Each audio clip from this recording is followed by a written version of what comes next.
Assalamualaikum dan salam sehati sejiwa. Jabatan Bomber dan Penyelamat Malaysia JBPM Sarawak sedia menghantar anggotanya ke Kalimantan Barat, Indonesia untuk membantu memadam kebakaran hutan di kawasan itu. Pengarahnya Nur Hisham Muhammad ketika dihubungi RTM berkata, pihaknya sedang menyusun strategi supaya penghantaran anggota ke Kalimantan tidak mengganggu operasi di Sarawak. Sejumlah 100 anggota yang berpengalaman dalam kebakaran hutan dan tanah gambut bakal memikul tanggungjawab itu. Bagaimanapun, semuanya bergantung kepada arahan daripada Putrajaya dan kebenaran masuk oleh Jakarta. Pihaknya juga akan menghantar aset udara, iaitu helikopter di kawasan yang terbakar untuk melakukan waterbomb. Anggota JBPM Sarawak pernah menghantar pasukan ke Kalimantan ketika episod jerbu paling teruk melanda selatan negeri ini dan Kalimantan pada tahun 1997. Pemergian mendiang ASP Margaret Tagum Goen yang maut akibat dilanggar mak rempit semasa menjalankan tugas di Johor terus mendapat perhatian bukan sahaja dari pihak polis, bahkan Jabatan Perkhidmatan Awam JPA. Ketua Penolong Pengarah JPA Pasca Perkhidmatan Sarawak, Nur Hidayah Muhammad Taufik memberitahu mendiang Margaret memang layak mendapat penghargaan di atas tak setia dan dedikasi selama 8 tahun berkhidmat sebagai anggota polis semasa hayatnya. Beliau yang merujuk kepada kenaikan pangkat mendiang baru-baru ini menambah pihaknya juga berbesar hati untuk menyerahkan ganjaran terbitan dan pemberian gantian cuti rehat mengikut pecahan tertentu kepada waris dan keluarga tanggungannya selain faedah bulanan termasuk pencen bulanan dan faedah pencen tanggungan. Nur Hidayah berucap dalam majlis penyerahan dokumen faedah persaraan mendiang ASP Margaret Tagum Goen di Kampung Bogak, Bau Serikin. Turut hadir Ketua Penolong Pengarah Pengurusan Pembangunan Kerjaya Bukit Aman SAC Muhammad Mat Yusof. Ini memanglah menjadi tanggungjawab pihak penyelia ataupun ketua-ketua dalam mana-mana jabatan sekalipun. Kita sentiasa memberikan nasihat supaya berhati-hatilah semasa menjalankan tugas kerana malang kita tak tahu, boleh berlaku di mana-mana. Kalau kita telah ambil langkah-langkah pencegahan untuk mengelak daripada berlaku sebarang kemalangan dan kecelakaan, kalau nak jadi juga tu apa kita boleh buat kan? Sementara itu, suami mendiang Leon Bahak dan bapanya Gwen Raib terharu atas bantuan dan penghargaan yang tidak putus-putus diberikan pelbagai pihak, termasuk pihak polis sendiri, tentera dan pihak JPA. Mula-mula memang rasa terharu jugalah benda ni. Saya tak menjangka benda ni sebenarnya terjadi kan. Jadi, tak boleh cakap apalah. Saya sudah bangga sudah dapat tolong dia. Sebab dia cukup minat dan dia apa boleh buatlah Tuhan yang dia kata dia dan dia setakat ini.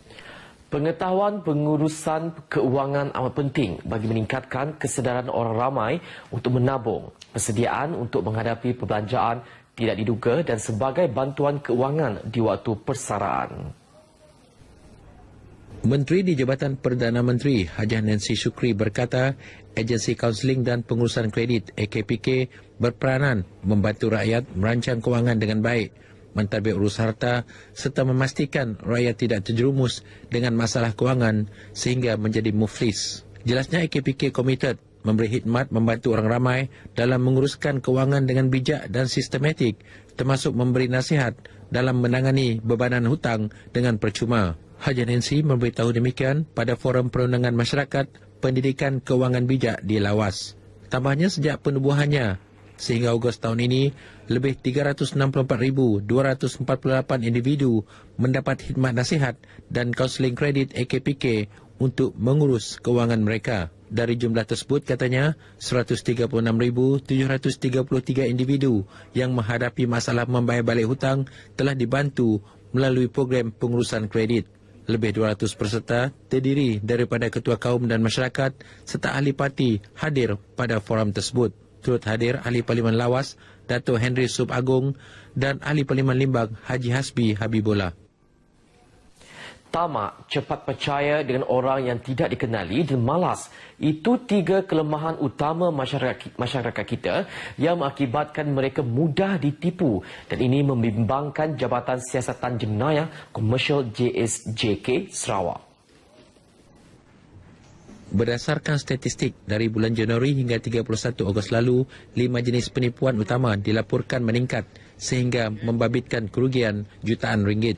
Menurut Ketua JSJK Sarawak, Superintendent Yao Kok Hiang, penipuan membabitkan pembelian barang menerusi internet mencatat 48 kes, iaitu meningkat 33 kes berbanding 15 kes dalam tempoh sama tahun lepas, manakala penipuan nombor ekor toto mencatat 22 kes meningkat 17 kes. Penipuan melibatkan bomoh juga meningkat kepada 16 kes berbanding hanya 4 kes tahun lalu.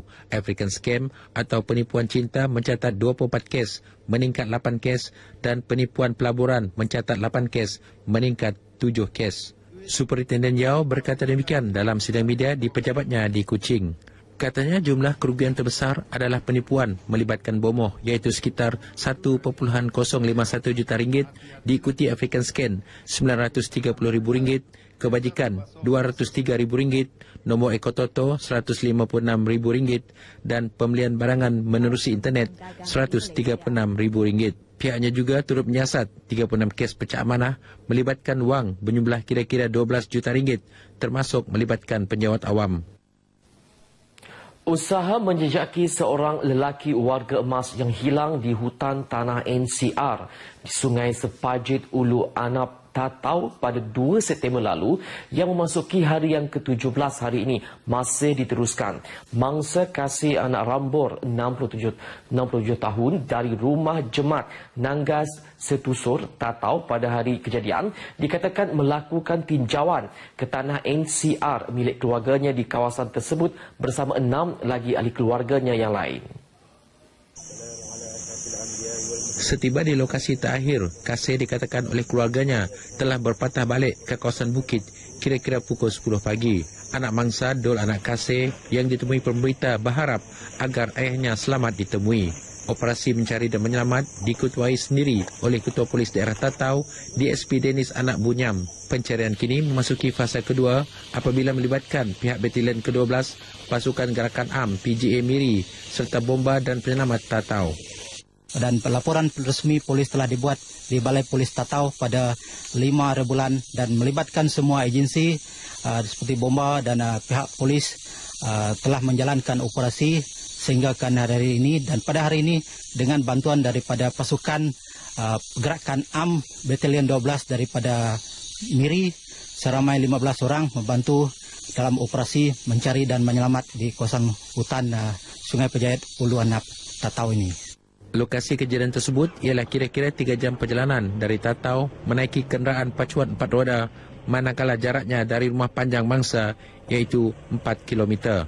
Sebelum ini operasi SAR itu juga telah melibatkan anjing pengesan unit K9 IPD Bintulu namun gagal menemui sebarang petunjuk.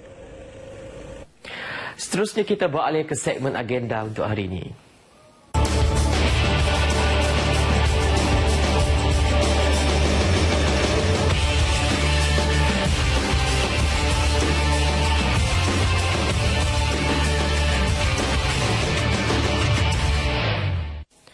Antara liputan acara dalam agenda hari ini pada pukul 10 pagi, Menteri Perumahan Dato' Amar Abang Johari Tun Abang Haji Openg menghadiri majlis penyampaian peruntukan bagi pelaksanaan projek kecil luar bandar di Wisma Sultan Tengah Kuching.